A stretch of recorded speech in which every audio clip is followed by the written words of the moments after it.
The morning of my wedding, I sat in front of the mirror, my white dress spread around me like a cloud I thought would carry me into happiness. My hands shook as I adjusted the veil.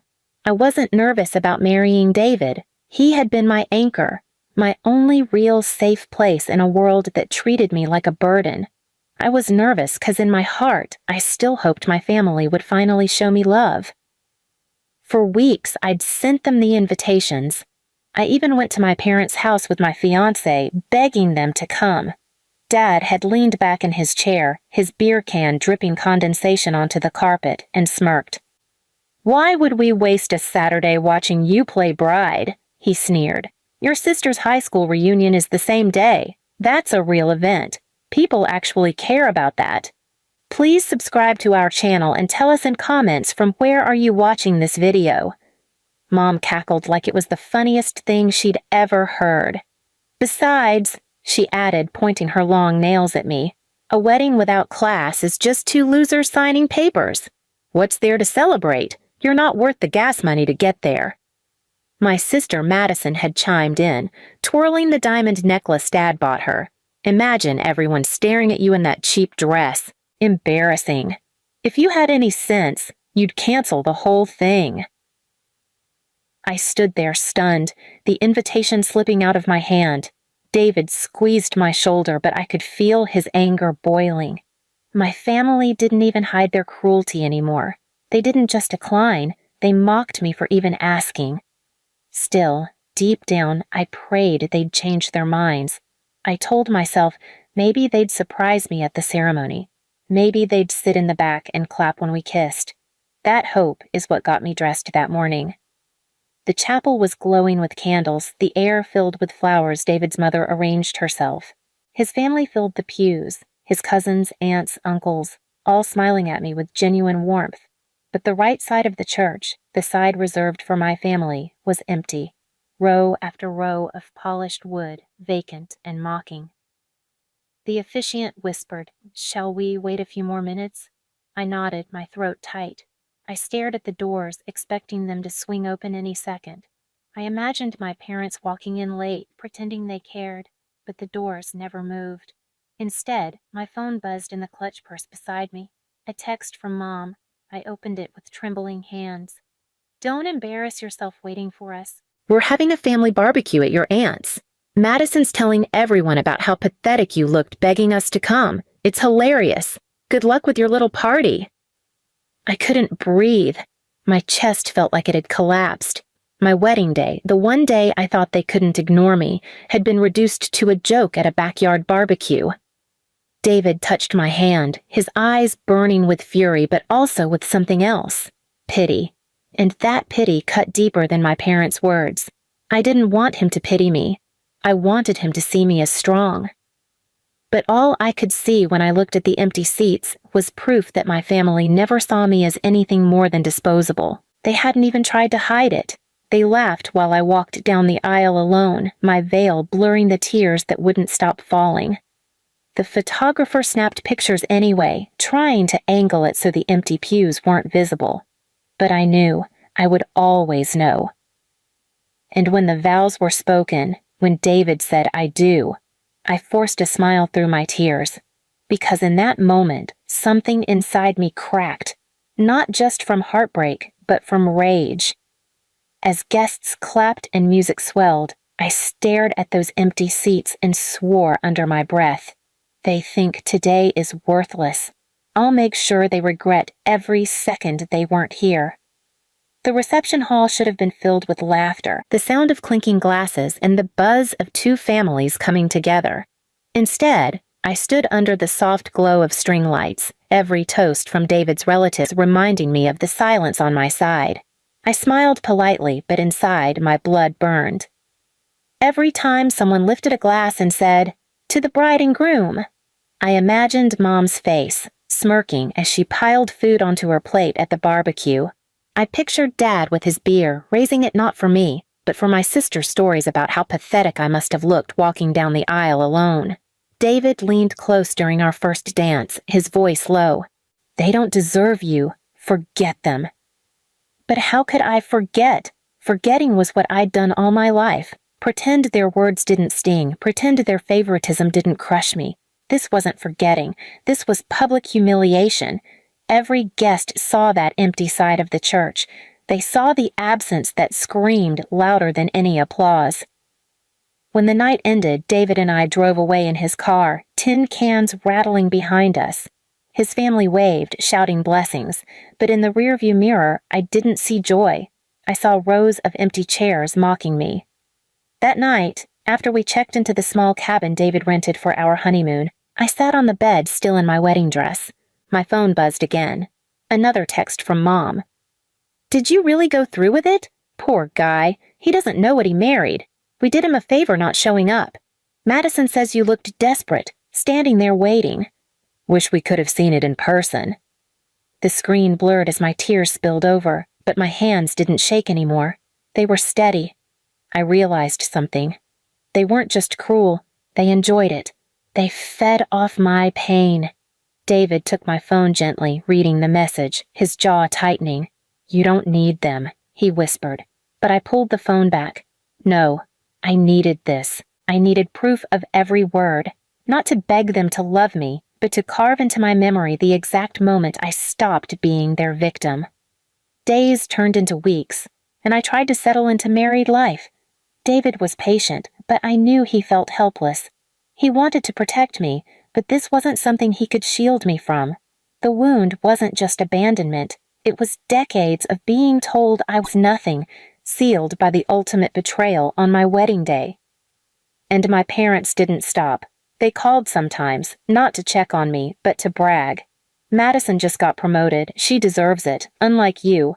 Or, "Your wedding must have been small. Lucky you had his family to fill the seats." Every word was a dagger, twisted with glee. I'd hang up and sit in silence, staring at the walls of the tiny apartment David and I rented.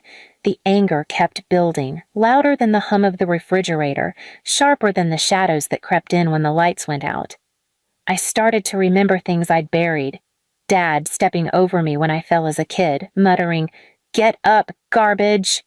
Mom telling relatives, "Madison is our pride. Our other daughter, well, she tries." The wedding wasn't the beginning. It was the final confirmation. They had never seen me as their child, just as the butt of their jokes, the servant to their golden girl. One night, as David slept beside me, I sat at the kitchen table staring at my reflection in a half-empty glass of water. My face looked different, harder, stronger. I whispered to myself. They laughed. They made a joke out of my wedding day, but I'll give them something they won't be able to laugh about. That night, the idea of revenge stopped being a fleeting thought and became a vow. Not poetic, not symbolic, real. Something they would feel, something that would rip away the comfort they thought they'd always have. And for the first time in my life, I felt calm. The day of my breaking point came 6 months after the wedding. David and I had built a fragile peace in our tiny apartment, but my parents never let me breathe. Every few days, I'd get another jab, another reminder that I was the trash they had to sweep aside. Then came the phone call. Mom's voice, syrupy sweet. "Your sister's engagement party is next month. We'll need some money from you. Since your wedding was such a disappointment, the least you can do is help fund Madison's big night." I stayed silent, my nails digging into the table. Mom laughed, sharp and cruel. "Oh, don't sulk. Think of it as finally being useful. You'll never be celebrated, but you can at least pay for someone who matters." She hung up before I could respond. That night, I didn't cry. I didn't rage. I sat with a notebook, writing line after line of every insult, every slight, every time they had turned their backs. When I reached the part about my wedding day, the empty chairs, the cruel texts, I drew a thick line under it. Then I wrote one word in block letters: payback. I started small. Madison's fiancé worked at a corporate law firm. I found out, through quiet research, that one of his biggest cases was being handled sloppily. I didn't expose him outright. No, I made anonymous calls, slipped evidence to the opposing side, just enough to plant doubt. By the end of the month, his reputation was stained, whispers running through the office. Madison's perfect engagement no longer looked so shiny. But my parents? They were harder. Their weakness wasn't their jobs, it was their obsession with appearances. They wanted the world to believe they were the proudest, most successful parents alive. Every Sunday, they hosted dinners with neighbors, showing off Madison's accomplishments. So I showed up one Sunday. No invitation, no warning. I walked into their backyard while the grill smoked and guests sipped wine.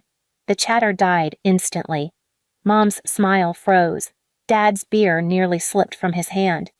"Well," I said loudly, eyes sweeping the crowd, "the proud parents of the year. Let me tell you what they were doing on my wedding day while their chairs sat empty."